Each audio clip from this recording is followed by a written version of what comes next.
नमस्कार, बहुत स्वागत है आप सभी का इंडिया न्यूज हरियाणा पर। मैं हूं राजीव रघुनंदन। हमारे प्रदेश में अब राजनीति गरमाने लगी है।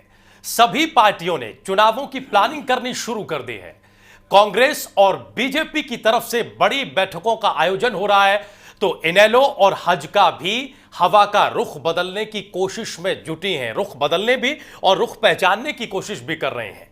शह और माप के इस खेल में हर कोई जीत की बाजी लगा रहा है, और ऐसे में इंडिया न्यूज हरियाणा आज कई बड़े सवालों के जवाब इस खास कार्यक्रम में, इस महाबहस में, बड़ी बहस में तलाशेगा। सबसे बड़ा सवाल यही है कि इस वक्त हरियाणा में, हमारे प्रदेश में जो सियासी हवा बह रही है, उसका रुख किस तरफ है, और कांग्रेस के लिए पिछला रिकॉर्ड दोहरा पाना कितना मुश्किल और चुनौती भरा है। एक सवाल यह भी उठ रहा है कि क्या इनेलो इस बार लोकसभा का मुंह देख पाएगी या नहीं देख पाएगी, क्योंकि पिछले चुनाव में, लोकसभा चुनाव में खाता भी नहीं खोल पाई थी इनेलो। उधर बीजेपी हजका गठबंधन को मोदी के नाम का कितना फायदा मिलेगा, यह भी अभी बड़ा सवाल बना हुआ है। हरियाणा की राजनीति से जुड़े इन तमाम सवालों के जवाब तलाशने की कोशिश हम करेंगे। यह भी जानेंगे कि क्या वाकई में राजनीति अब कारोबार बन गई है। बाकी नेता कहते नहीं है, लेकिन बीरेंद्र सिंह ने यह कह दिया है। एक पूरा पैनल हमारे साथ होगा इस मुद्दे पर चर्चा करने के लिए, क्योंकि हमारे प्रदेश में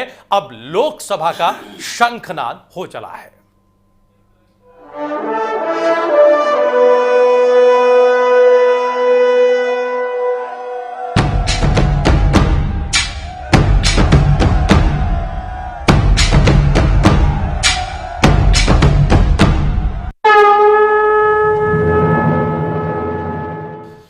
तो अपनी इस बड़ी बहस में आज हम कई सवाल उठा रहे हैं। सवाल नंबर 1, हमारे प्रदेश में सियासी हवा का रुख किस तरफ है। शह और मात के खेल में राजनीतिक दल और नेता अब किस तरह से और किस तरफ चालों को चल रहे हैं। जो बयान हमारे प्रदेश की सियासत में इस वक्त दिए जा रहे हैं, वो बयान क्या इशारा कर रहे हैं।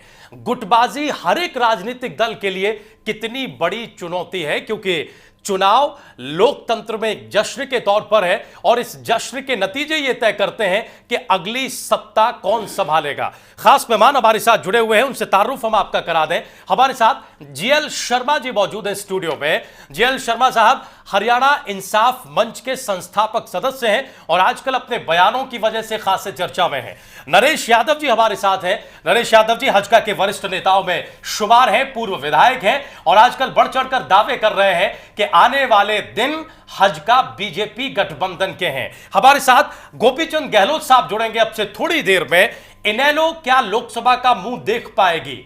क्या जो गुस्सा या सिंपैथी पब्लिक में है, इंडियन नेशनल लोकदल उसको कैश कर पाएगा? यह भी भविष्य के गर्भ में है। हमारे साथ कांग्रेस पार्टी के नेता चिरंजीव राव साहब भी जुड़ेंगे, उनसे हम बातचीत करेंगे। चिरंजीव राव साहब हमारे साथ जुड़े हुए हैं, उनसे हम बातचीत करेंगे कि आखिर अब गुड़गांव की सीट पर सियासत किस तरह से खेली जाएगी। सबसे पहले जीएल शर्मा जी, हम आपका रुख करना चाहेंगे। हरियाणा इंसाफ मंच अब क्या रणनीति बना रहा है, क्योंकि जब से आप लोगों ने हरियाणा इंसाफ मंच बनाया है, तब से एक ही सवाल आप लोगों से बार बार पूछा जा रहा है कि रुख किस तरफ। पार्टी का ऊंट, इंसाफ मंच का ऊंट किस करवट बैठेगा? हजका बीजेपी गठबंधन का दामन आप लोग थामने जा रहे हैं या फिर इनेलो की तरफ झुक रहे हैं? ये तो देखिए, आने वाला समय अभी बताएगा जी। और हमारी जो 23 सितंबर को राव तुलाराम शहीदी दिवस पे जो रैली हुई थी, उसमें हमारे नेता ने लाखों लोगों के बीच में अपना रुख स्पष्ट कर दिया था कि भाई हमने हमारे साथ जो हमारे क्षेत्र के साथ भेदभाव हो रहा है, चाहे वो नौकरी डेवलपमेंट या चाहे पानी का हो, चाहे बिजली का मसला हो, चाहे लैंड एक्विजिशन का मसला हो, उसको लेके हमने इंसाफ मंच का गठन किया और हमारे क्षेत्र को न्याय दिलाने के लिए, चूंकि जो भी मुख्यमंत्री ने ये कहा कि वो अगला चुनाव कांग्रेस पार्टी से नहीं लड़ेंगे, लेकिन कहां जाएंगे? इंसाफ मंच के टिकट पर लड़ेंगे, किसी राजनीतिक दल का दामन थामेंगे? इस बारे में कोई रणनीति उन्होंने साफ नहीं की। नहीं, मैं वही तो कहना चाह रहा हूं कि उन्होंने अपने विषय में ये स्पष्ट बता दिया था कि भाई मैं अगला चुनाव कांग्रेस पार्टी से नहीं लड़ूंगा। फिर किस पार्टी और इस बयान का कांग्रेस द्वारा स्वागत किया जाना चाहिए था कि भाई 35 साल आपकी पार्टी में रह के कोई नेता अगर ये कह रहा है, ये कहने पर मजबूर हो गया कि भाई जहां का भी चीफ मिनिस्टर बनाए हैं वो अपने अपने क्षेत्र में चुनाव करा था। तो राव इंद्रजीत सिंह जी की अब की बार नजर अपने क्षेत्र को ताकत देने की है और उस ताकत लेने के लिए जो हमारे क्षेत्र की जनता लामबंद हो गई है और उसमें हमने कांग्रेस से चुनाव ना लड़ने का इसलिए निर्णय करना पड़ा कि कांग्रेस ने हमारी नहीं सुनाई करी, कांग्रेस ने सुनाई नहीं हुई, क्षेत्र के लोगों की उपेक्षा हुई है। वो ताकत इंसाफ मंच के जरिए लेंगे जनता से या किसी राजनीतिक दल में शामिल होकर एक राजनीतिक दल की ताकत बढ़ाएंगे और खुद ताकत लेंगे? हम ये स्थिति जानना चाह रहे हैं। वो खुलासा तो उन्होंने कर दिया, तमाम जनता के बीच में कर दिया, लेकिन अब क्या रणनीति है? निगाहें आप लोगों पर टिकी हुई हैं, इसका तो कुछ खुलासा करिए, तब तो जनता कम से कम मूड बनाएगी। देखिए मेरा इस विषय में ये कहना है कि जो आज के दिन जो हमारा मंच है इंसाफ मंच, वो नॉन पॉलिटिकल मंच है, ठीक है। उसके नाते हम सामाजिक और जागरूकता और राजनीतिक जागरूकता अपने क्षेत्र में पैदा कर रहे हैं और समस्त हरियाणा में हम गए हैं, कुरुक्षेत्र, रोहतक, हिसार। आगे हमारा जो रुख होगा वो हमारे सुप्रीमो माननीय राव इंद्रजीत सिंह जी, जिन्होंने सबके बीच में बोला कि मैं दोनों आंखें खोल के और बुद्धि से अपने क्षेत्र को जहां हम ताकत दिला पाएंगे, इंसाफ दिला पाएंगे, वहां हम अपने आगे का फ्यूचर का फैसला करेंगे। इंसाफ दिलाना है कांग्रेस पार्टी से, इंसाफ दिलाना है लोगों को जो आज के दिन तक हमारे क्षेत्र में भेदभाव हुआ है, ठीक है, जो हमारा हक बनता वो हमें नहीं मिला है और उन आगे मिलेगा, आगे ये हक मिलेगा, इसके विकल्प के तौर पर किसी को पेश किया शर्मा जी? हाँ, आगे जो ये मिलेगा उसके विकल्प के तौर पे ही मैं बताना चाह रहा हूं कि वो आने वाला समय आपको बताएगा। आज के दिन हम जल्दबाजी में कोई निर्णय नहीं लेना चाह पा रहे हैं, ठीक है। हम अपने लोगों की नब्ज देखते हुए हमारे क्षेत्र को ताकत कैसे मिले ये देखते हुए जो भी सरल रास्ता होगा हमारे क्षेत्र में ताकत आने का, उस जगह हम अपना गठबंधन या उनके साथ जाने का काम करेंगे। अच्छा शर्मा जी, कोई समय सीमा कि कब तक इस बात का खुलासा कर देंगे? लोगों का मूड कब तक तलाश लेंगे? महीना, 2 महीना, दिसंबर, नवंबर, कोई ऐसी रणनीति रखी है इंसाफ मंच ने, आपके नेता ने? मेरे अपने विचार से उन्होंने उस दिन 23 तारीख को यह भी बोला था कि भाई हम अगली रैली झज्जर में करेंगे, ठीक है, और वहीं से हम परिवर्तन की दिशा हरियाणा में तय कराएंगे। और अब चूंकि 5 राज्यों के चुनाव शुरू हो गए हैं, उनका इलेक्शन का एजेंडा या निर्वाचन आयोग द्वारा उनके लिए आचार संहिता लागू होकर उनका पूरा खाकार प्रोग्राम तय कर दिया गया है।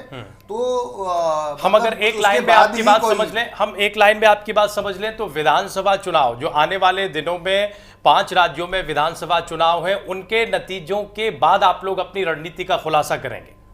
निसंदेह, मतलब इस वक्त 5 राज्यों के चुनाव में सारे देश के नेता व्यस्त होंगे, तो हम जो करना चाहते हैं वो समस्त हरियाणा के साथ साथ संपूर्ण देश में ये दर्शाना चाहते हैं कि कांग्रेस के जो आज के दिन शासन है उस शासन ने किस तरह से एक क्षेत्र विशेष को लेकर बाकी क्षेत्रों की अनदेखी की है, ठीक है, और वो विपरीत जो काम हुए हैं वो तो कांग्रेस के बदलाव की बयार हम झज्जर से राव साहब हमारे शुरू करना चाहेंगे, ठीक है, और वो झज्जर की रैली में सारा तय कर देंगे। इससे पहले कि हम नरेश यादव जी के पास जाएं, एक सवाल आपसे जरूर करना चाहेंगे। चिरंजीव राव जी भी हमारे साथ जुड़े हुए हैं। आज आपका एक बयान काफी चर्चा में रहा, अभी भी सुर्खियों में है।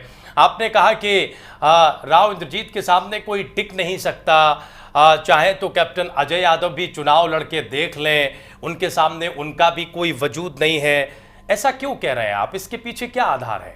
देखिए, ये 23 सितंबर को रेवाड़ी की रैली में राव इंद्रजीत सिंह ने एक बात स्पष्ट करी थी कि अगर समान विकास की बात जो कांग्रेस का नेता आज के दिन कह रहा है और वो अपनी बात पे ये दावा करता कि मैं सत्य कह रहा हूं, जैसे कि हरियाणा के मुख्यमंत्री जी बोलते हैं कि मैंने किसी का निजी विकास नहीं करा पाया मैं, लेकिन हरियाणा का समान विकास मैंने कराया है, ठीक है। तो एक तो उन्होंने चिट दे देते उन नेताओं को कि भी किसी ने उनसे कोई फायदा नहीं लिया, उसके लिए तो उनका धन्यवाद है। लेकिन समान विकास कराने की जहां तक बात थी तो राव साहब ने बोला था कि मुख्यमंत्री जी अपने पद से इस्तीफा दे दे और मैं अपने सांसद पद से इस्तीफा दे देता हूं, और गुड़गांव में अगर समान विकास हमारे क्षेत्र में हुआ है तो गुड़गांव से आके लड़ ले। और मैं नहीं मानता कि हरियाणा के मुख्यमंत्री के कद के बराबर आज के दिन कोई नेता है जो उनका सामना करने की स्थिति में, जब उनको चुनौती दे चुके, तो मुझे नहीं लगता कि दूसरा नेता राव इंद्रजीत सिंह को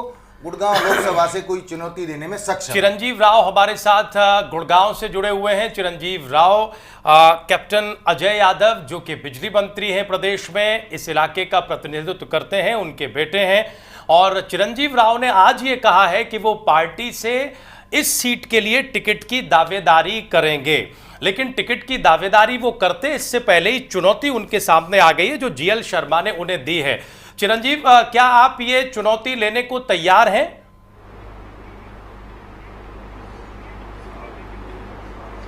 देखिए जी, राव इंद्रजीत जी बहुत हमारे कद्दावर नेता हैं हरियाणा के, और अभी भी पार्टी के अंदर अभी कांग्रेस में ही अभी तो वो सांसद हैं। तो अगर पार्टी छोड़कर जाते हैं और पार्टी अगर मौका देती है चुनाव लड़ने के लिए, हम उसके लिए बिल्कुल तैयार हैं। मुझे लगता है कि ये चुनौती वाली बात तो गलत हो जाएगी,